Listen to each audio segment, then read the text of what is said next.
Let's switch over and talk about wintering hummingbirds here in the southeast. And that's a real picture with a real hummingbird sitting on a feeder. So as I tell people, unless your yard looks like that, don't call me telling me your hummingbird is cold, because they're not going to be bothered by that. Now, to a lot of people, winter hummingbird is a new phenomenon.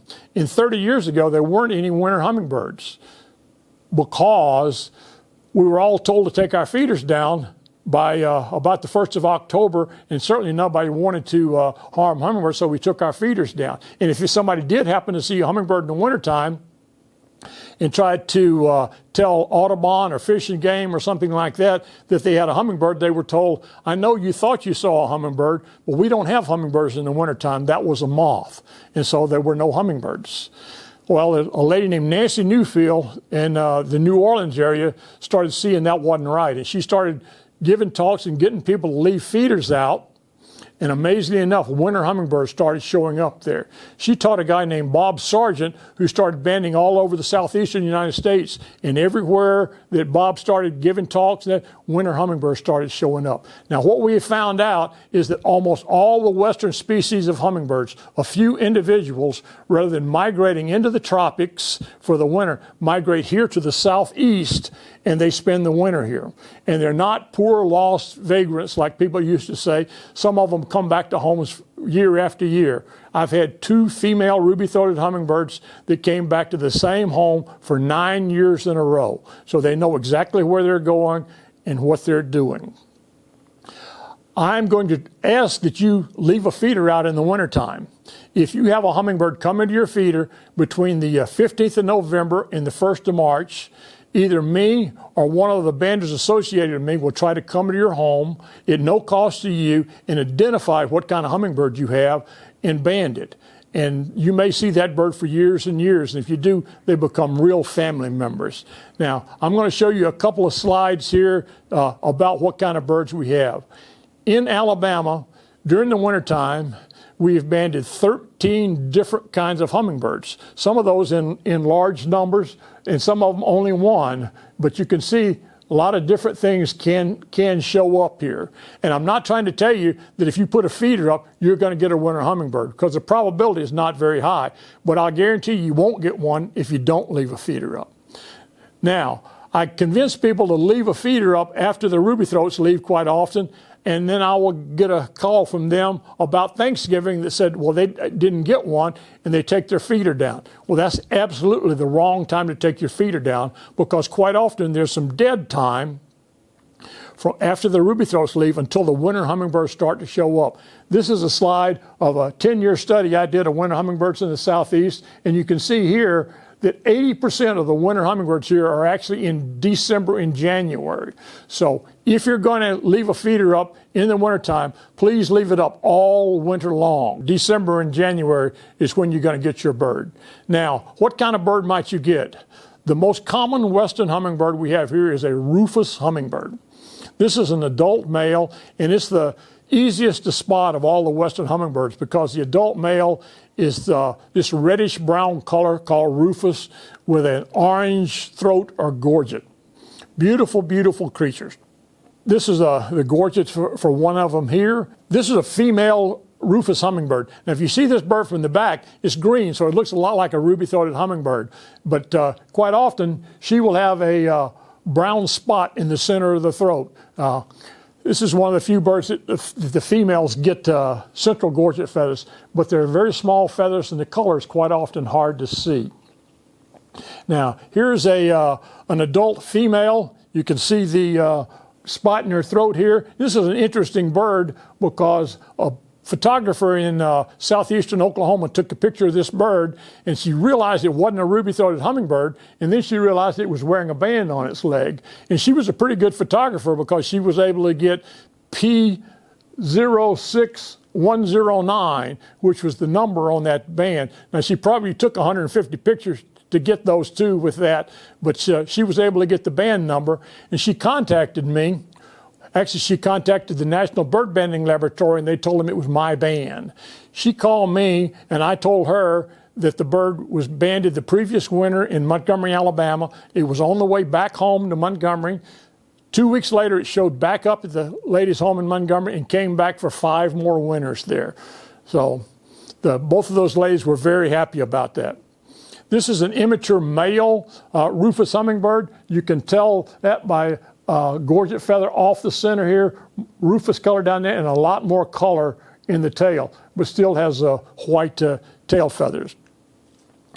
The thing that might help you recognize the Rufous hummingbird quite often is the Rufous color here on the interior part of the tail. Shows up better here in this slide. This is a bird that came back to home in Auburn for 2 years, a few years ago. This is the most famous hummingbird in the world. This is a immature female Rufous hummingbird that Fred Dietrich, who bands for me in Tallahassee, Florida, banded in January at a home in Tallahassee, Florida. 5 months later, that bird was caught by another bander that I trained in Alaska. This bird was found 3,600 miles from where it was originally banded. So it's the longest distance migrant in the world. The second longest migrant is this bird that we call Miss Canada that was banded in British Columbia about 50 miles west of Banff. And then I caught it in Foley, Alabama on Alabama's Gulf Coast the next 2 winters. The second most common winter hummingbird we have here is a BlackChinned Hummingbird. And if you see this bird from any other angle than straight on, it looks a lot like a ruby-throated hummingbird. They're like double first cousins, very difficult to tell apart. If you are lucky enough to get the gorget just right, you'll see the top half of his gorget is black and the bottom half is this beautiful purple color. But that's much, much harder to see than the red in the throat of a ruby-throated hummingbird, hence the name black-chinned hummingbirds. This is an immature male, just starting to get his gorget feathers there. This is one that I banded in Montgomery, Alabama in January of this year. This is a female black-chinned hummingbird, and they're almost impossible to tell from a female ruby-throated hummingbird. You might possibly tell by a little bit of behavior, but quite often I have to get the bird in my hand before I can really distinguish between them. This happens to be a female black-chinned hummingbird that I caught this past summer in Idaho, and this bird was over 12 years old when I caught it. I banded that bird in June of 2008 in that same yard. I caught it again in July of 2019, so that bird was at least 12 years old. It's the second oldest hummingbird ever documented.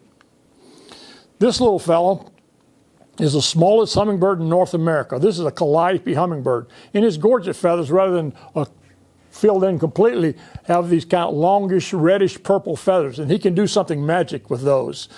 Check that out.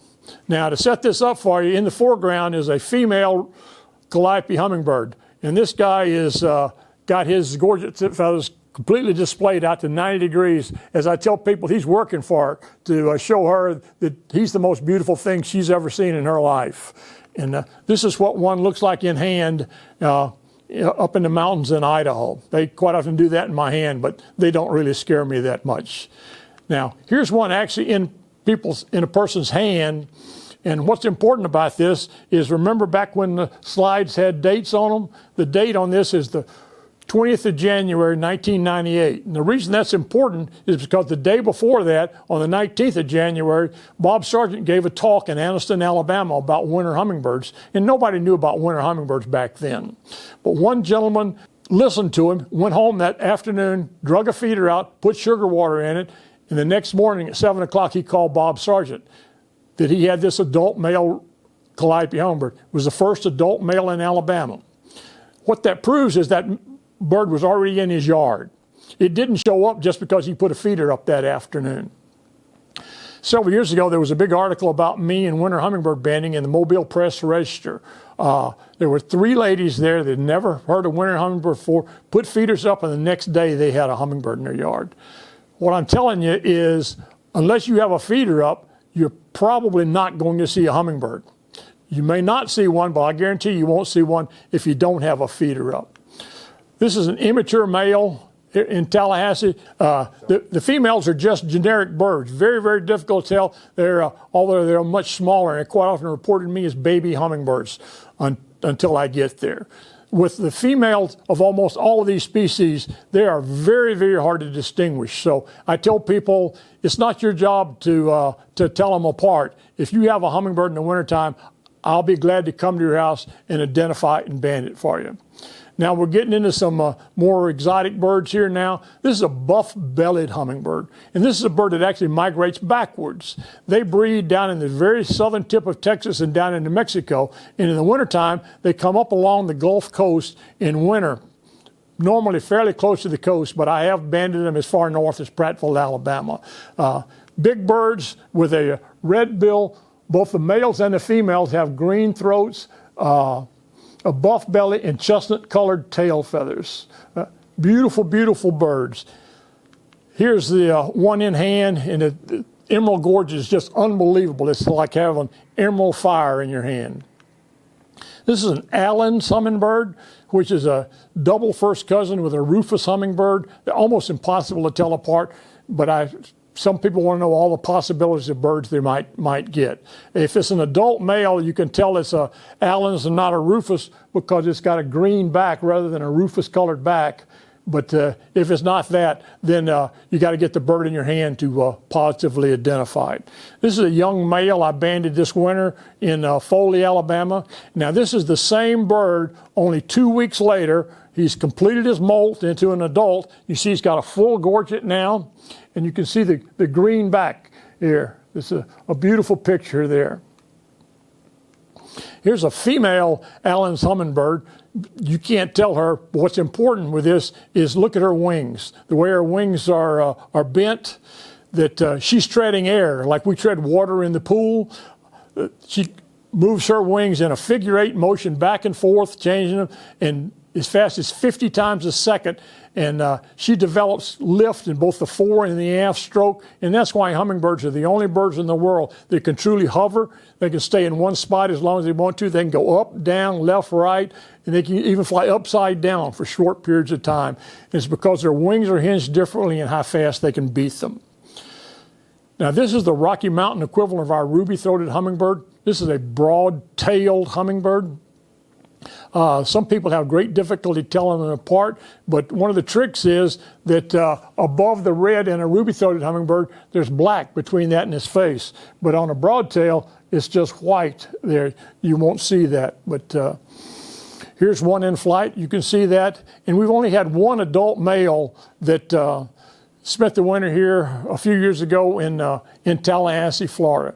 More common are immatures or females. This is one that came back for 2 years at a home in Fort Walton Beach, Florida. And I always tell people I think this bird could read because it was staying at a house on Hummingbird Lane in Fort Walton Beach.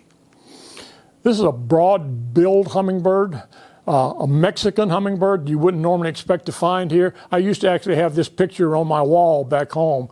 And then about 10 years ago, this bird showed up in Mobile, Alabama, the first one in the east. And since then, we've banded 5 in Alabama. This is Florida's first one in Bluntstown, Florida. We've banded 5 in Florida and 2 in Georgia. So we've banded 12 of those. But the most famous of those is this female that I banded a few years ago in November at a home in the Spanish Fort, Alabama, on a bluff overlooking Mobile Bay. That bird stayed all winter long, and it was still there the next April. The lady who was a good friend of mine decided if it was there in April, it must be nesting in her yard, and she was going to go out and find the nest. Well, it's almost impossible to find a ruby-throated hummingbird nest, but within about 15 minutes, she found this nest. And the deal is, western hummingbirds nest much more in the open. This bird had built a nest at the end of a dead stick hanging out from the foliage of an oak tree. But just a few days after she found the nest, the bird abandoned the nest, and we took it down to find out that the eggs were sterile and did not hatch. But this is the only hummingbird ever documented trying to nest in the eastern United States. This is an Anna's hummingbird, a hummingbird that's rapidly expanding through the Pacific Northwest, and we get a few of them here in the wintertime. And when they start to get a gorget, it's kind of like a ruby throat there, but then all of a sudden something happens and it goes all the way across the top of their head. Isn't that a beautiful bird? It's called a helmet when it goes over its head like that. Now, the only adult male we've ever had close to us here, this was one a few years ago in Huntsville, Alabama. More common are females. This is a picture of an immature male. You can see getting rose-colored feathers is also getting them on the top of its head. This is not a very good picture here, but there's a reason for that. I took the picture in the dark. This is the first Costas Hummingbird ever seen in the eastern United States. I got a call from a lady in Montgomery, Alabama on New Year's Eve that she had a hummingbird in her house. It looked like it had some purple in its throat. And I thought it was going to be an immature male BlackChinned Hummingbird, which is a nice bird. But I went to her house real early on New Year's morning. I pulled the bird out of the trap. I saw the purple in its throat and I was happy, but then I saw the purple on top of its head.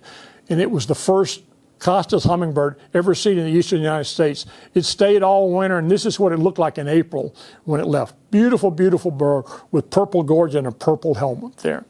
Now, I jokingly tell people that Fred Dietrich, that works in Tallahassee, Florida, got so jealous that about 3 years later, he called me one morning telling me that he thought he'd caught a Costas Hummingbird. Well, by then, rather than regular old cameras, we had iPhones. So within about 30 seconds, he sent me this picture. It's very obviously, this is an immature male Costas Hummingbird. Now, the deal with this is the first Costas Hummingbird was banded within 3 miles of my home in Montgomery, Alabama. The second Costas Hummingbird was banded within 5 miles of Fred Dietrich's home in Tallahassee, Florida. Now, if you're a thinking person, you might think that there's been a whole lot more of these around, but you got to have somebody that sees the bird and knows what it is. So with all these birds, there are a lot more of them around than we're able to document. This is a magnificent hummingbird, and they've actually changed the name to Rufous, but I think magnificent is a much better name. It's the second largest hummingbird in North America, and it's a two-toned hummingbird. It's got blue on the top of its head and green in its throat. And they're actually very dark green, but unless the bird's in the sunshine, it is so dark that it looks black. And that's one of the names. They're called the Black Knight. We've had one adult male in Alabama that came to a home in Monroeville, Alabama for 2 winters. There have been a couple of records in Georgia. This is one that spent the winter on an island off of the east coast of Georgia a few years ago. But to get some idea about the size of these birds, I get people quite often that tell me I have a really large hummingbird, and it's always been just a female black-chin when I get there. But look what a big hummingbird looks like. This is a few years ago in Louisiana. The bird on the right here is a Rufous hummingbird, which is the same size as a ruby-throated. The bird on the left is an immature male magnificent or Rivoli's hummingbird. Look at the size difference. Huge, huge birds. This is a white-eared hummingbird, another bird from Mexico in the desert southwest. There was one banded here in the mid-90s in Biloxi, Mississippi. And until about 3 years ago, we didn't get another one until I was in Mobile in November one day, and a good friend of mine called and said, "Have you heard about the white-eared hummingbird here in Mobile?"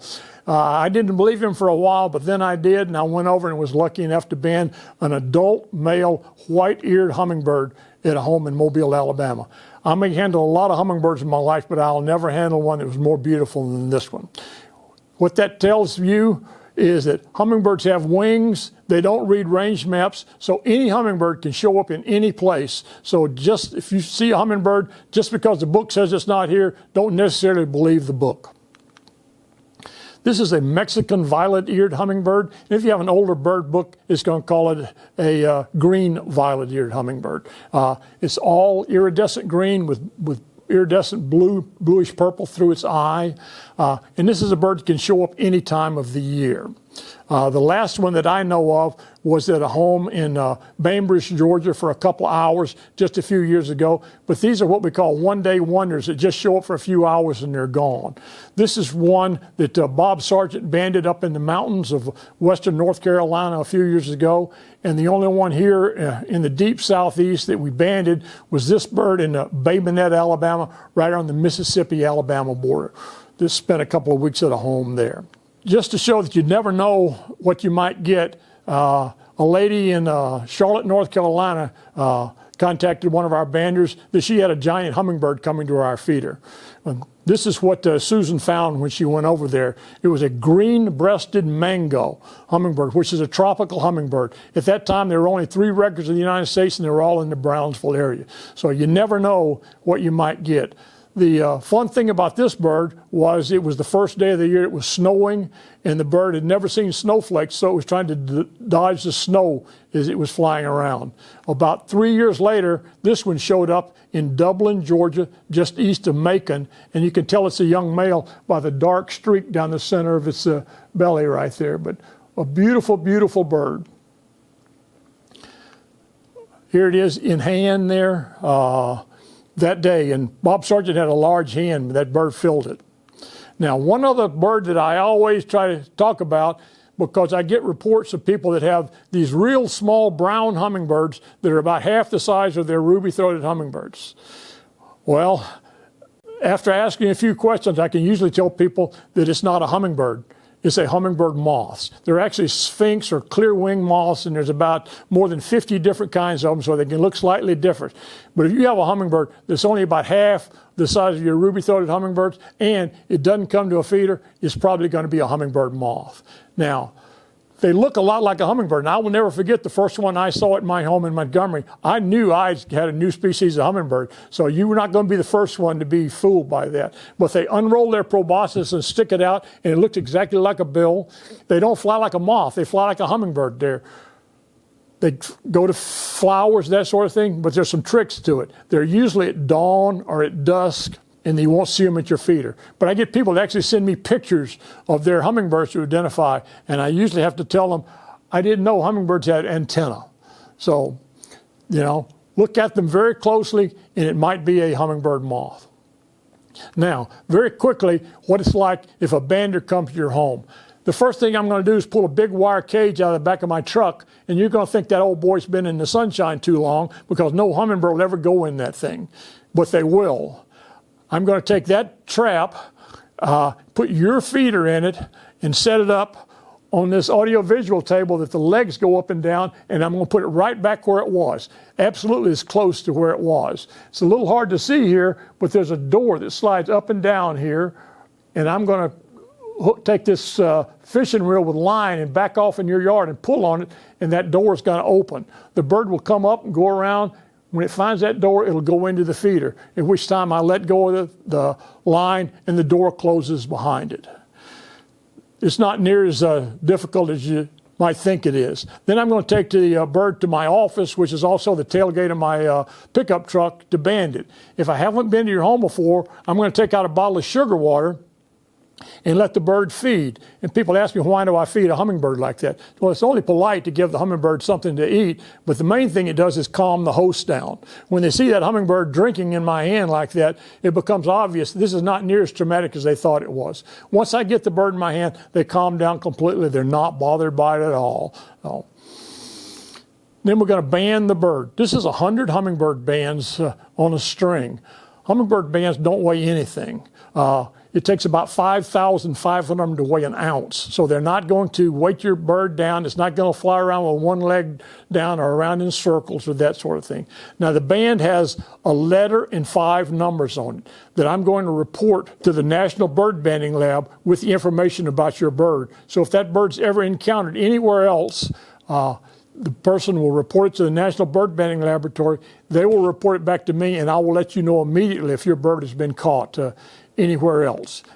As you can see, the bands are very, very tiny. Matter of fact, one of my jokes is with people, I tell, if you can read the number on this band, I'll let you band the next bird. But normally it's only me and little kids that can read the numbers. Now to get the band on the bird, I'm going to open it up by running it up a needle wide enough to go around the bird's leg. And then I take that band and put it in the hole in the end of these pliers.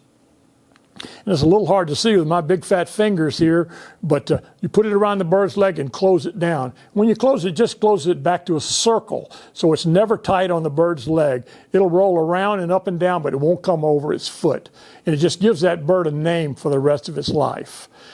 Then I do a series of measurements of the bird, its wing, its tail, its bill. Then I weigh the bird, and then I take a series of pictures of the bird. This is this past winter with an adult BlackChinned Hummingbird. When I finish my series of pictures of the bird, I take a picture of the host with their bird. Usually try to get a picture of their face because people might not believe them unless they see the hummingbird down their face. And then I'm going to ask you to hold your hand out, and I'm going to put the bird in your hand. Here's a Rufous hummingbird in hand. And if you see the pink dot on some of these birds' head, that's just a bander's mark that tells me the bird's been bandaged, so you won't call me back for your bird again. It's not going to hurt the bird, and it wears off. Here's another Rufous and a Buffbellied Hummingbird in the Pensacola last year. And I tell people all the time, when I put that bird in your hand and you feel that heart rate, which is as high as 1,200 beats a minute, how warm it is, and it's looking up at you, you're going to be like this young lady in Idaho. You're going to be a happy camper, and you're going to want a winter hummingbird. Thank you very much.